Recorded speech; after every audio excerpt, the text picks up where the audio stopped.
The Russian Sleep Experiment Documentary.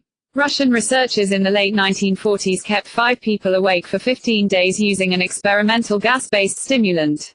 They were kept in a sealed environment to carefully monitor their oxygen intake so the gas didn't kill them, since it was toxic in high concentrations.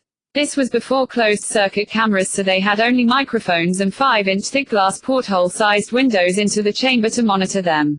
The chamber was stocked with books, cots to sleep on but no bedding, running water and toilet, and enough dried food to last all 5 for over a month. The test subjects were political prisoners deemed enemies of the state during World War II. Everything was fine for the first 5 days. The subjects hardly complained, having been promised falsely that they would be freed if they submitted to the test, and did not sleep for 30 days. The conversations and activities were monitored, and it was noted that they continued to talk about increasingly traumatic incidents in the past, and the general tone of the conversations took on a darker aspect after the 4-day mark. After 5 days they started to complain about the circumstances and events that lead them to where they were, and started to demonstrate severe paranoia. They stopped talking to each other and began alternately whispering to the microphones and one-way mirrored portholes.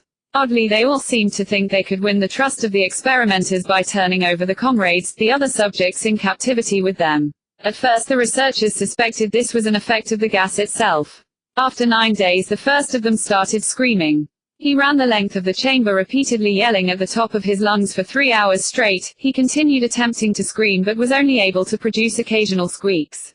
The researchers postulated that he had physically torn his vocal cords. The most surprising thing about this behavior is how the other captives reacted to it, or rather didn't react to it. They continued whispering to the microphones until the second of the captives started to scream. The 2 non-screaming captives took the books apart, smeared page after page with their own feces, and pasted them calmly over the glass portholes. The screaming promptly stopped. So did the whispering to the microphones. After 3 more days passed. The researchers checked the microphones hourly to make sure they were working, since they thought it impossible that no sound could be coming with 5 people inside. The oxygen consumption in the chamber indicated that all 5 must still be alive. In fact, it was the amount of oxygen 5 people would consume at a very heavy level of strenuous exercise. On the morning of the 14th day the researchers did something they said they would not do to get a reaction from the captives. They used the intercom inside the chamber, hoping to provoke any response from the captives they were afraid were either dead or vegetables. They announced, "We are opening the chamber to test the microphones. Step away from the door and lie flat on the floor or you will be shot. Compliance will earn one of you your immediate freedom." To the surprise they heard a single phrase in a calm voice response, "We no longer want to be freed." Debate broke out among the researchers and the military forces funding the research.